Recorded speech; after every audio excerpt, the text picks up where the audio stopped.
Hello students, how are you? I hope you are all doing good. So in the last class we have discussed about the changes. Like changes of what? Different reversible and irreversible, and also some changes that are classified again by which can happen in their own and some that doesn't happen on their own. We make changes. So the things which doesn't happen on their own but we make changes, that changes can be done by different ways. And what are they? First is mixing. So what is mixing? For example, like making a solution. You are making juice, like making a salt solution. So what you are doing? You are mixing the salt. You are adding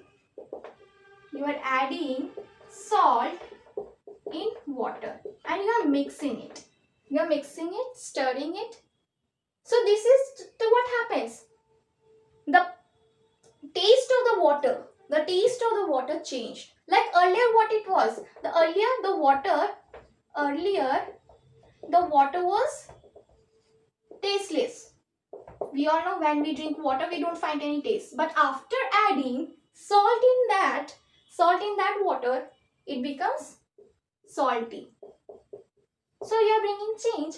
Now tell me, what kind of change do we see over here? Reversible or irreversible? Dissolving salt in water, dissolving salt in water, what kind of change do you see? It is a reversible change. Now, how the dissolving salt in water is a reversible change? Now tell me, once you are mixing a salt in water, can't we get salt from that water? Can't we get back the salt? Is there any method? Yes. In the last chapter only we have discussed those method, and what was that? Evaporation. By evaporation we can get back the salt. So if dissolving a salt in water is a kind of a change, it is a reversible change because we can get back the salt by evaporating the water. So dissolving a salt in water is a what kind of change? Reversible change, because by evaporation we can get back the salt in original form. Another one is by mixing and heating. Suppose your mom is making vegetable. What she used to do? She used to add spices in it, right? And she used to heat it. And why she used to heat it? So that it get cooked, it get boiled, because we can't eat raw vegetables. So in that case we need to cook that. We used to add spices. Why do we used to add spices? Because so that we can taste better, because we don't like raw vegetables. If we add some spicy in it, so we like to eat it.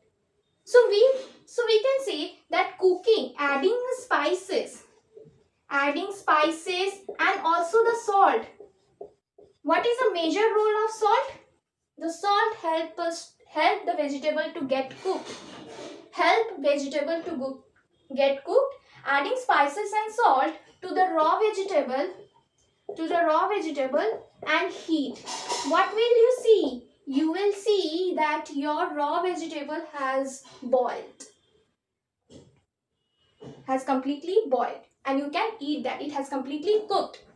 So in this case, by mixing and heating also we can bring the change. As we have seen that cooking of food, adding spices and the salt to the vegetable and heat that and what will happen?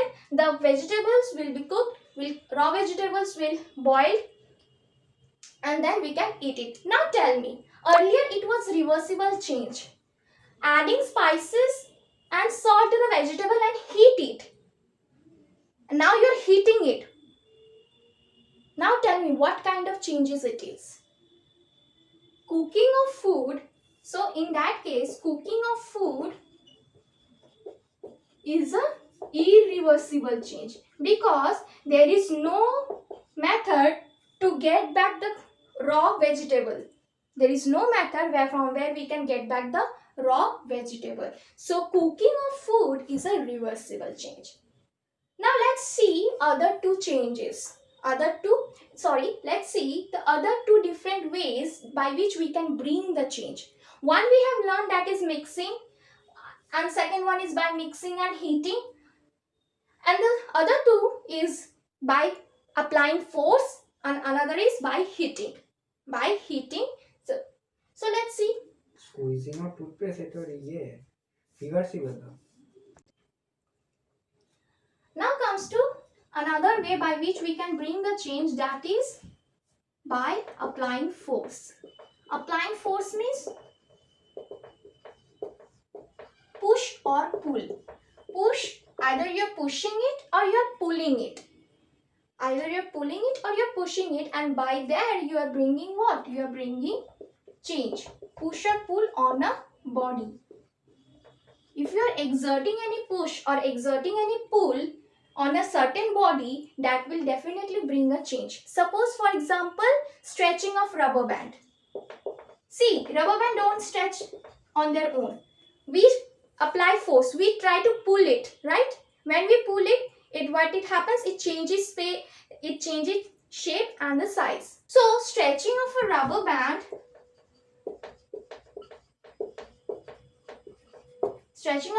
band is done when rubber band change. What kind of, how it is done? By applying force on it. Another example, now tell me, stretching of rubber band is a reversible or irreversible? It is a reversible change, because once you release your hand, once you release your force, once you release the pull, it will get back to the original form. So stretching of rubber band, stretching, what you are doing? Stretching is you are applying force, you are pulling.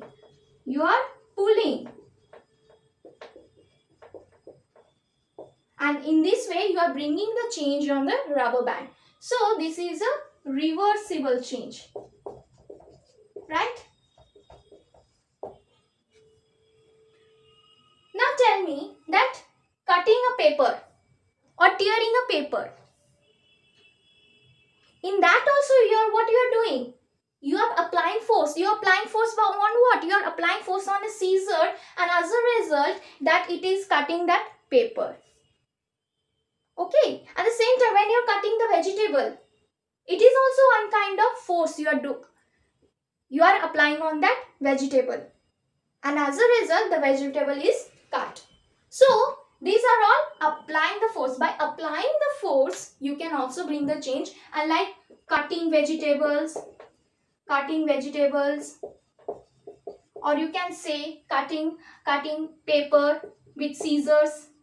So in this case we can say that cutting is also a kind of a force we are applying on the vegetable. Now tell me what kind of change it is. It is a irreversible change, because once you have cut paper or vegetable, you can't get back to the original form.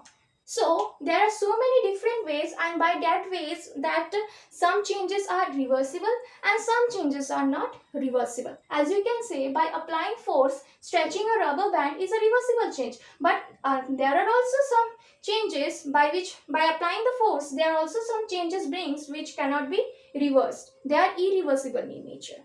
As you can see over here, while cutting you are actually applying the force on the vegetable, and as a result it is cut. So this is the one of the ways by which we can bring the change. Let's come to the last one. Now comes to the last one, that is by heating. By heating, there are two type of changes happen over here.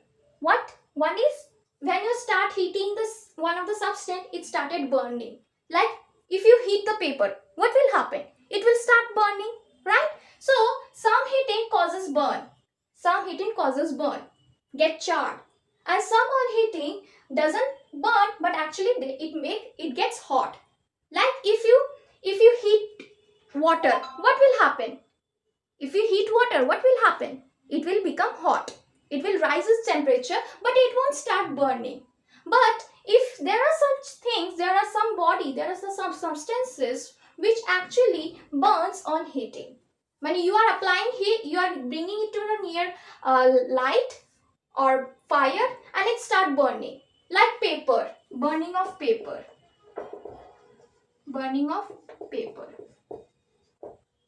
Okay. Another one, it only makes hot. Like here, heating of water. If we heat water, what will happen? It will boil, and after boiling, the water will get converted into what? It converted into gas. So see, here water is not burning, it is just converting into gas. Now tell me, heating of water is what kind of change? It is a reversible change. It is a reversible change. Cooking of food. Cooking of food. What kind of change? You are cooking food. You are heating that substance. You are heating while cooking food. So, in that case, it doesn't get burned. It doesn't get burned, but it's slowly the temperature increase. As the temperature increase, the food also get heat, and as a result, the raw vegetables converted into boiled one. Now tell me, what kind of changes? Here also, it is getting hot. It is cooking our food. What kind of changes? It is a irreversible changes. Now, I must say that using this property, that some of the things doesn't get burned, rather they become hot. We use this heating property to make different shape of candles. What actually we do when we melt, suppose melting of candle, melting of wax. When you melt a wax, it expands and it will convert it into liquid, and on converting the liquid, we give that wax a different shape. Like when your birthday comes near around, what we see? The birthday candles. You have seen your birthday candles. The birthday candles have a different numbers of your age. How it happens? Because when you melt a wax, it expands, and after expanding, it will start converting into liquid. And once it is converted into liquid, we give that melted wax a different shape. Now comes to burns on heating. Now, burns on heating, whenever on heating, if the substances is burning, it is always a irreversible change. Irreversible change. It is never a reversible change. Burning is never a reversible change. It is always a irreversible change. Like burning a paper. Once your paper is burned, now tell me, can you get back the original one? No, we can't get back to the original one. You are cooking your food and suddenly it started burning. Started burning means it getting charred. What you will see? Can you eat that burnt food? Can we get back to the original raw vegetables? No. So burning is always, remember, burning is always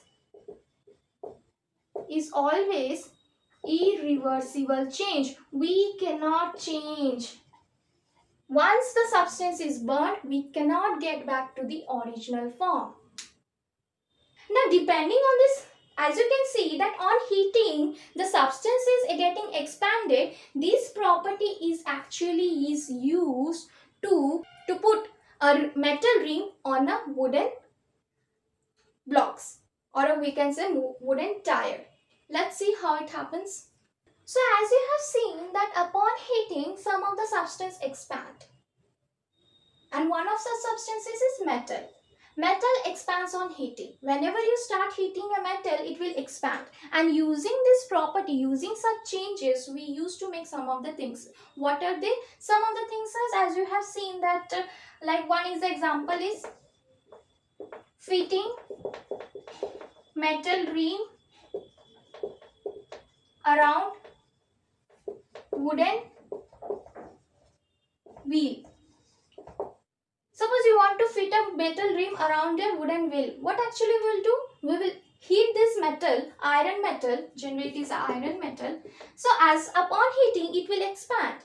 Once it is expanded, we will place that hot metal iron over the wooden wheel, and we will cool it. We will pour some water so that it can cool. Once it will cool, then again it contracts. Upon heating, it expands, and at the same time, it contracts on cooling. Upon cooling, it gets back to the original form. It contracts. So once it contracts, it will completely fit. It will tightly fit on the wooden wheel. Another one example is you can see that some of the tools that are used, spades. You have seen the spades, that spades are actually, the handle of the spades are actually wooden. How they are fit? They are actually fit by these changes, by using these changes that expand on heating. Suppose this is a spade. This is a one tool that is used to dig soil, and this is a hole in which you will fit a wooden stick so that we can use it. It can act as a handle. So once you started heating, this circle will expand. This hole will expand, and once it will expand, so we will put an iron. We will put a wooden inside it. We'll put a wooden tool inside it, and giving us a handle. And now we will cool it. We will cool it by pouring a water. Upon cooling, it will contract and it will completely fit. It will completely held tightly around this metal stool. Will hold this wooden tool tightly, and giving us what? Giving the grip, giving the tight fitting over the wooden handle. And in this way, we make a different tools. Using this property, we can make some of the things like whiskey, as you have seen, that one is fitting a metal rim around a wooden wheel, and another is fitting wooden handle on metal tools. So these are the changes. Till now, have a nice day.